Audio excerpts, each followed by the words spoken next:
دوستوں کو دولت کی نگاہ سے مت دیکھو، اکثر وفا کرنے والے دوست غریب ہوتے ہیں۔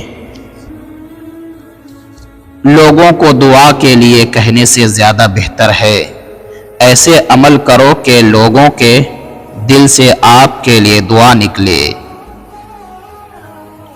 لوگوں کے عیبوں سے اس طرح غافل ہو جاؤ جس طرح سوتے ہوئے تم دنیا سے غافل ہو جاتے ہو۔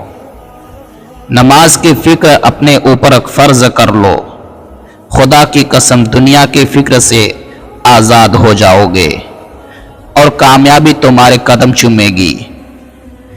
گناہ پر ندامت گناہ کو مٹا دیتی ہے، نیکی پر غرور نیکی کو تباہ کر دیتا ہے۔ صبر کی دو صورتیں ہیں، جو ناپسند ہو اسے برداشت کرنا اور جو پسند ہو اس کا انتظار کرنا۔ دنیا میں سب سے تیز رفتار چیز دعا ہے، جو دل سے زبان تک پہنچنے سے پہلے اللہ تعالیٰ کے پاس پہنچ جاتی ہے۔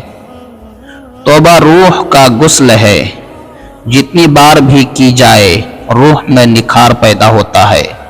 اللہ کی رحمت کی پہلی نشانی یہ ہے کہ انسان کو اپنے عیب نظر آنے شروع ہو جاتے۔ اللہ کے فیصلوں پر یقین رکھو، زندگی بہت آسان ہو جائے گی۔ غموں کی راہ پر بڑے سکون سے چلو، کیونکہ یہ راہ اللہ کو قریب کر دیتی ہے۔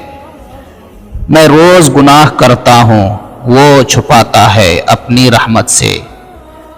جو اللہ کے دیے ہوئے رزق کو کافی سمجھے، وہ زندگی میں کبھی کسی کا محتاج نہیں ہوتا۔